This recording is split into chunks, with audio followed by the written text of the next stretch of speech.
कि ये जो भी आप जिस भी बेसिस पे सब बता रहे हैं, मैं जाने कब वाला हूँ।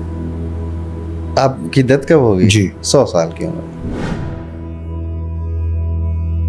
तो हमेशा आप ही सवाल पूछते होते हैं मुझसे और मैं ही जवाब देता होता हूँ।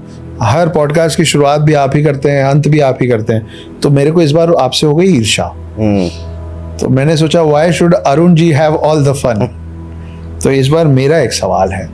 मैंने आपको इसी पॉडकास्ट में बोला कि मैं लोगों को अपना हाथ दिखाना, कुंडली पढ़वाना, माथा दिखाना पसंद नहीं करता। हम 2-3 बार मिल चुके हैं, हम बहुत अच्छे मित्र हो चुके हैं। मुझको भरोसा है आप पे, मेरे बारे में। और कई लोग हैं जो मेरे बारे में मेरे से पूछते हुए जानना भी चाहते हैं। मुझे मेरे बारे में जेन्युइनली ज़्यादा कुछ पता नहीं है, क्योंकि मैं इन चीज़ों से थोड़ा सा दूरी बना के चलता हूँ। आपको ये पॉडकास्ट शुरू होने के पहले जो 2-4 चीज़ें आपने मांगी थी, नाम, तिथि, है ना, मेरा बर्थ प्लेस, वो सब मैंने दे दिया था। बताइए मेरे बारे में। तो आपकी कुंडली पब्लिक हो जाएगी फिर? क्या फर्क पड़ता है, मेरी कौन सी बात है जो सीक्रेट है? मैं सीखता भी, बताता भी जाऊंगा, कोशिश करूंगा। और जो व्यूअर्स देख रहे हैं, जिनको कुंडलियां देखना आता है, वो भी समझते जाएं, ऐसी मेरी कोशिश है। बिल्कुल ठीक है। तो सबसे पहले, जैसे मैंने आज के इस पॉडकास्ट में इत्तेफाक से कहा कि सूर्यवंशी जो लोग होते हैं, जिनके फर्स्ट हाउस में सिंह राशि है या फर्स्ट हाउस में सूर्य बैठा है, आप उनमें से एक हैं। ठीक है। तो आपका जीवन राम जैसा है। ठीक है, जैसे श्री राम रहे हैं। मैंने कहा था श्री राम जी की लाइफ में एक चीज ऐसी मांगी जाएगी जो लॉजिकली ठीक है, मॉरली गलत है। आपकी लाइफ में भी एक ऐसी चीज मांगी जाएगी आपके वाइफ के द्वारा, फर्स्ट वाइफ, जो लॉजिकली तो ठीक लग रही है पर मॉरली गलत है। ठीक है। और जैसा कि हम सब जानते हैं, आपका बेटा, ठीक है जी, वो हो सकता है ही मांगा गया, मॉरली बहुत गलत था, लॉजिकली ठीक था कि मदर के पास सन को रहना चाहिए। ठीक है। अब आपने बोला कि मुझे किसी तरह फिल्टर नहीं लगाना है। ठीक है, बिल्कुल मत लगाइए। दूसरी चीज जो आपकी कुंडली में है कि चंद्रमा चौथे घर में बैठा है आपका, और चंद्रमा जिसका मैंने चौथे घर में देखा है, ये व्यक्ति जितना उड़ाता है उतना इसका दरिया भरता है। अच्छा। ये जितना खर्च करेगा, चंद्रमा के नेचर को जितना समझेगा, उतना इसके पास भंडारा भरता जाएगा। उड़ाता है मतलब कि नहीं सोचना ज्यादा, खर्च करो, चाहे वो ज्ञान हो, चाहे वो एडवाइजेस हो, चाहे वो पैसा हो। मुझे अच्छा लग रहा था, मैंने कर दिया। मुझे नहीं रखना कि मेरी चीज़ मैं अपने पास बचा के रखूं। जो भी चीज़ें खर्च करेगा, पैसा करेगा तो वो बढ़ेगा, नॉलेज करेगा तो वो बढ़ेगा। ठीक है, सम्मान करेगा तो वो बढ़ेगा। तो चंद्रमा इस तरह से आपकी लाइफ में फंक्शन करता है। सो नेक्स्ट जो मैं प्लेनेट आपके हॉरोस्कोप में देख रहा हूँ, ये केतु है। केतु विक्षोभ का ग्रह होता है। और बिच्छू होगा, विक्षोभ मतलब कि अच्छा, छोड़ दो, हटा दो, डिटैचमेंट। केतु ही फिलॉसफी का ग्रह है, स्पिरिचुअलिटी का ग्रह है। और आप दूसरे हो जो मेरी लाइफ में, मैं जिसके चार्ट में केतु 5th हाउस में देख रहा हूँ, और पहले थे ओशो। ठीक है, सही है। हाँ जी, दूसरे हो आप, सच में। हाँ जी। तो क्या होता है कि जिनके 5th हाउस में केतु होता है ना, फिलॉसफी बहुत झाड़ते हैं, फिलोसफिकल बातें करना है और गहरी बातें सुनने में मजा बहुत आता है इनको। Osho like nature. और जिसका भी होगा 5th हाउस में केतु, आप भी रिलेट करोगे कि आप किस तरह की पुस्तकें पढ़ना या बातें सुनना पसंद आता है। 5th हाउस हमारे बच्चे का भी, चाइल्ड का भी, और ये डिटैचमेंट का प्लेनेट है, तो ये डिटैच करता है वहां से। आपने सच में दूसरी कुंडली देखी 5th हाउस? हाँ, मतलब 5th हाउस केतु वाली कुंडली। हाँ, याद जो आ रहा है मुझे, मैंने शायद ओशो के बाद आप पे गौर किया है इस पे। ये तो ठीक है, उपलब्धि जैसा लग रहा है। ठीक है। आपका मूलांक 2 है ना? जन्मदिन, हाँ 2 है ना? ओशो भी 2 है। अच्छा, नहीं पता। ओशो भी 2 है, हिटलर भी 2 है, गांधी भी 2 है, हर्षद मेहता भी 2 है। अच्छा, तो अच्छे लोग, शाहरुख खान भी 2 है। अच्छा, ठीक है। तो अच्छे लोग हैं जिनकी उपलब्धि हुई है। आपका जन्म जहाँ पे हुआ था, आसपास कोई मंदिर ऐसा कुछ था? ममाया मंदिर का बहुत ज्यादा मान्यता है वहाँ, उस जगह पे ममाया मंदिर की। आपके बर्थ प्लेस के पास था? जी। तो जिसके भी 4th हाउस में जुपिटर होगा, चौथा घर होता है वो घर जहाँ पे आप पैदा हुए, जहाँ पे आपने जन्म लिया। जुपिटर है मंदिर। अच्छा। तो इनके जन्म स्थान पे मंदिर मिलता है। ठीक है, या फिर कोई रिलीजियस प्लेस मिलेगी। ठीक है, तो ये आप लोग भी अपने हॉरोस्कोप में चेक कर सकते हैं। तो ये एक चीज सेट हो गई। अब जुपिटर जहाँ देखता है वहां पे डिवाइन ब्लेसिंग डालता है, कि वहां पे जब आप छोड़ दोगे हाथ कि यार मेरे बस का नहीं है, तब गुरुदेव आते हैं हाथ पकड़ने। तो आपका 4th हाउस का जुपिटर आपके 10th हाउस को देखता है, दृष्टि डालता है उस पर। 10th हाउस खाली है आपका। अब 10th हाउस हमारे प्रोफेशन का होता है। तो जब आप छोड़ दोगे ना कि नहीं हो रहा मुझसे कोई काम अपने प्रोफेशन या करियर को लेकर, तब गुरुदेव आएंगे और कुछ और करवाएंगे। ओके तो जब उम्मीद लॉस्ट हो जाएगी ना, होप, तब भी वो तो गुरुदेव आता है। पहले कहता है खेल लो अपनी तरफ से। नहीं, इस पे मैं एक छोटी सी बात जोड़ना चाहूँगा। मैं 2014 में जब सब कुछ हार गया था ना, मतलब मुझसे लग रहा था कि जीना भी नहीं हो पाएगा मुझसे, तो एक इंसान आया जो मेरे को डिप्रेशन से भी निकाला, मेरी जान भी बचाया और मेरे को फिर राइटिंग में ला के यहाँ तक भी पहुँचाया, जो अब मेरी समकक्ष हैं। पहले मेरी दोस्त थी और मैं उनका पाँव छूता हूँ। आज मेरे को पता चल रहा है जो आप बोल रहे हैं तब, कि मैं उनको कई बार बोलता हूँ कि मैं आपसे बहुत कुछ सीखता हूँ और आप मेरे को इन सब चीज़ों से निकाल के लाए हो। तो वो अब मेरी पत्नी है। ओके। और जैसे आप राइटर हो ना, तो राइटिंग को हम देखते हैं थर्ड हाउस से। थर्ड हाउस के लॉर्ड हैं आपके शुक्र और बैठे हैं भाग्य के घर में, ठीक है। तो राइटिंग से भाग्य खुलेगा।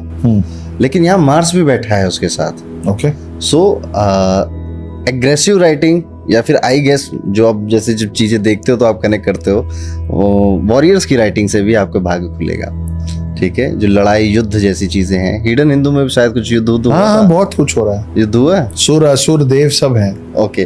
तो शायद आप ऐसी राइटिंग लिखोगे जिसमें कुछ फाइटिंग हो रही है, लड़ाई हो रही है। ओके।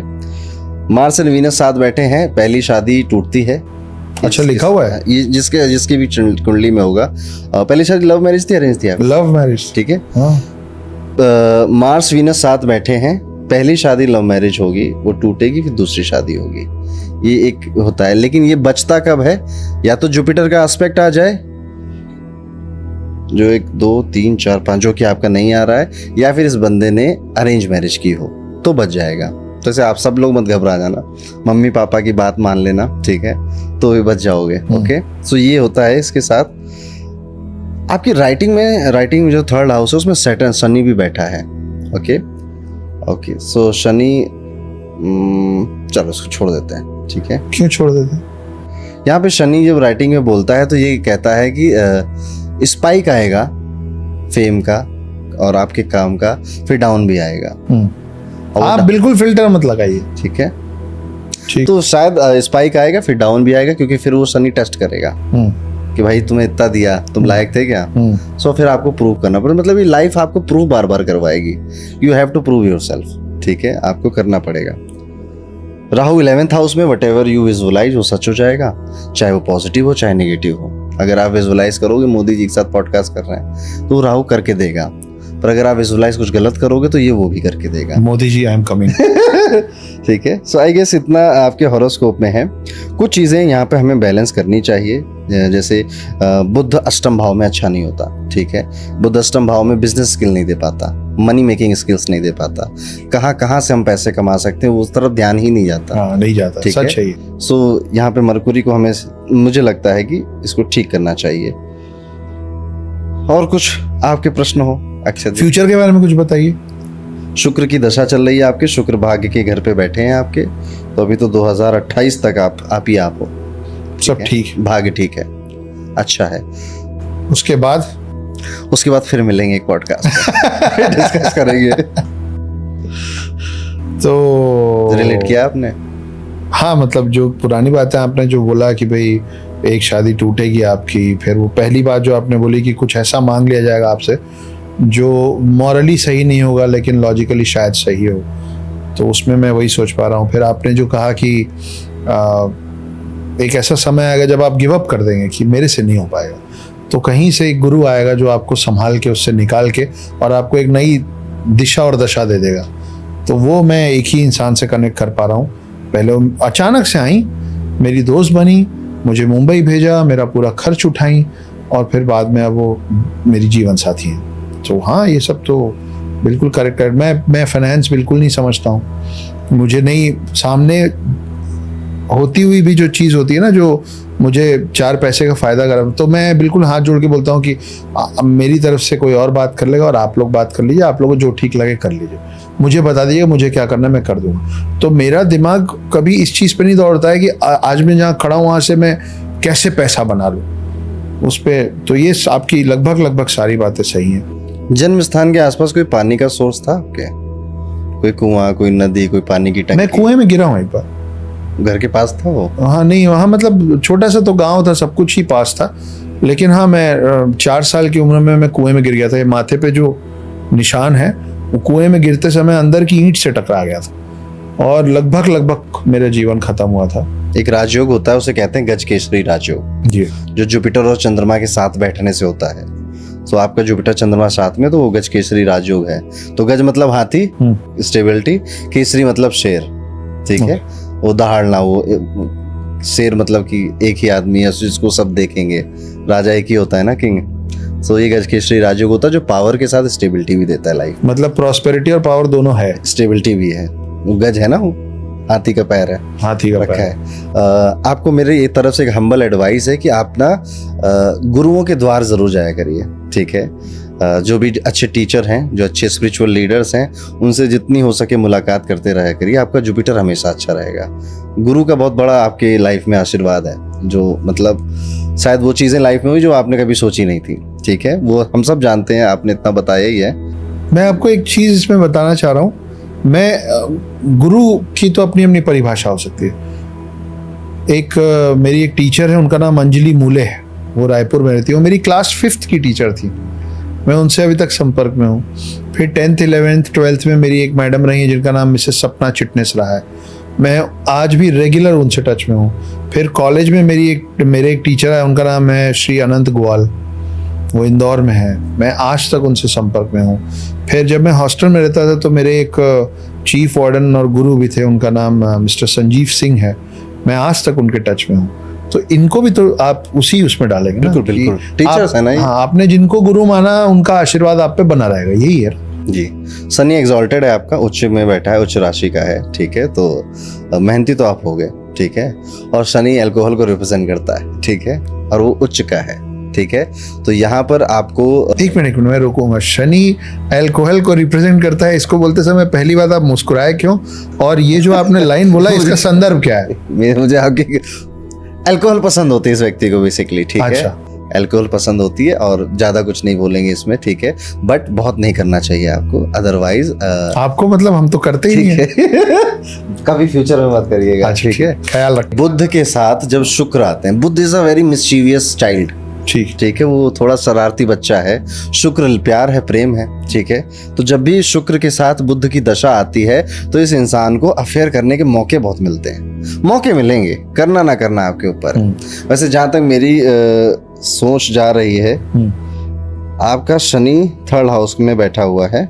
अपोजिट जेंडर आपको हिंट्स देते हैं, प्रपोज करते हैं? जी, ये होता रहता है और बहुत जी, ये बहुत आम है। वो आप रिस्पेक्टफुली मना कर देते होगे? हाँ, मतलब अब तिरस्कार तो क्या करें, अच्छा लगता है, किसको नहीं लगता किसको नहीं लगता। लेकिन क्या है कि प्यार एक पॉजिटिव वो है ना, एक पॉजिटिव इमोशन है, तो उसको आप नेगेटिविटी से तो ना थपड़ाएं, उसको मैं नकारता हूँ, लेकिन मैं विद ऑल ड्यू रिस्पेक्ट। एक बात और बताइए आप, जैसे कभी आपने गौर किया कि आप चाहे जितनी जगह बदल लो रहने वाली घर में, आपका बाथरूम में कुछ ना कुछ प्लम्बिंग इशू आ जाता है?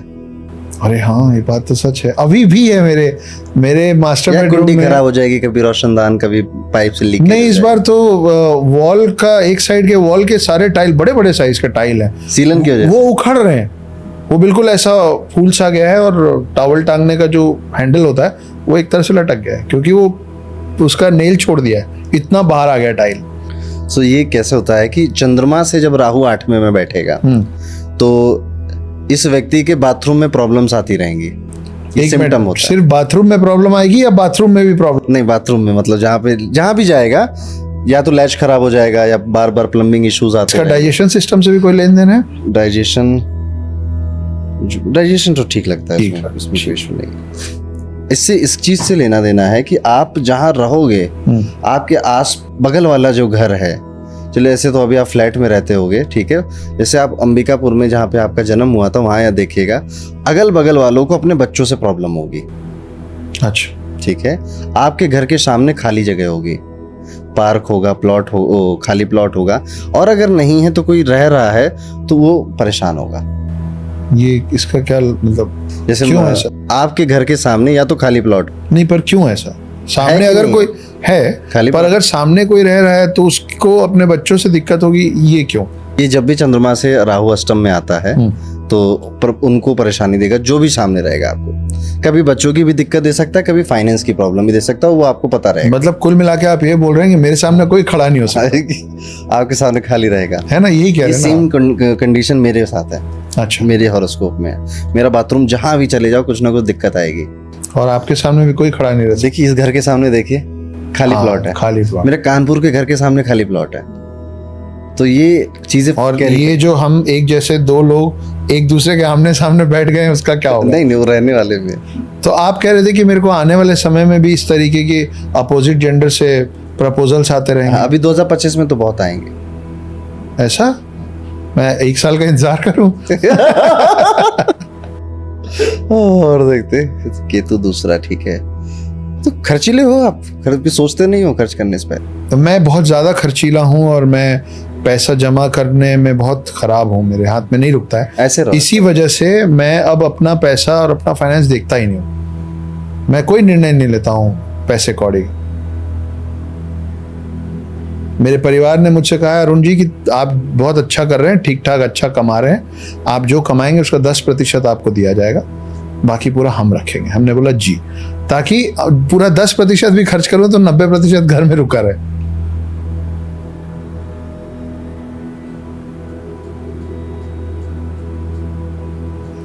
मैं आपसे एक सवाल पूछूं अरुण जी, मुझे ऐसा क्यों लग रहा है कि आपको और बहुत सारी चीज दिख रही है लेकिन आप ना परहेज कर जा रहे हैं कैमरे पे बोलने में?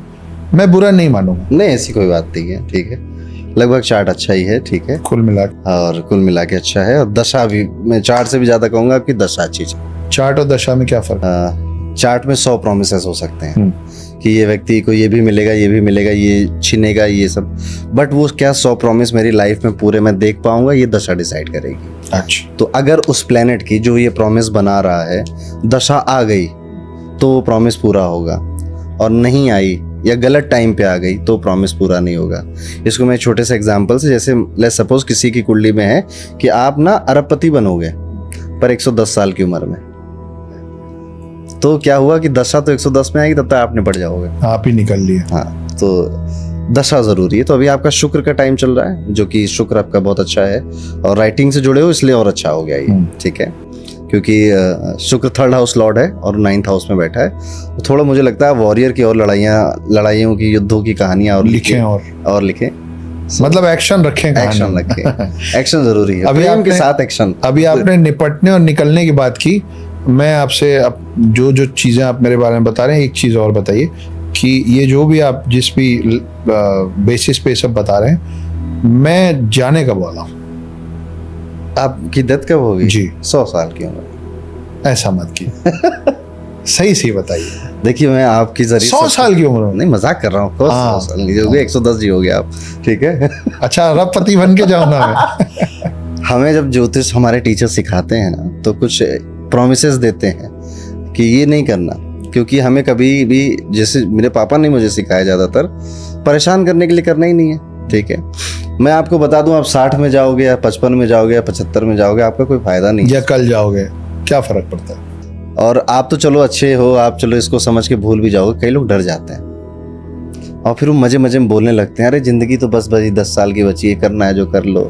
वो बार बार अपने आप को रिमाइंड करवाने लग जाते हैं, मैनिफेस्टेशन। तो कुछ चीजें आपको ना पता रहे ना तो बहुत अच्छा है। चलिए ऐसा कर लें। अभी मैं एक पॉडकास्ट सुन रहा था रंगनाथन जी का, ठीक है, आनंद रंगनाथन। हाँ, आनंद रंगनाथन। तो वो कह रहे थे कि हिंदू सोया था तो ज्यादा अच्छा था उसके लिए, अब हिंदू जाग गया तो ज्यादा दिक्कत हो रही है, क्योंकि वो जाग गया, उसे सब पता चल गया मेरे साथ क्या क्या हो रखा है, तो अब उसे चुभता है वो चीज। तो कई चीजें आप सोते रहो, आपको ना पता हो तो ये अच्छा है। हालांकि आपकी ये बात भी सच है कि मैं मृत्यु को बहुत ही आराम से लेता हूँ, मैं उससे विचलित नहीं होता हूँ उस बात से, क्योंकि एक समय के बाद आपको समझ में आने लग जाता है कि क्या उस चीज से क्या विचलित होना है जिसका आना निश्चित है। एक ही तो सत्य है इस दुनिया में, बाकी सब चीजें टल सकती हैं, झूठ।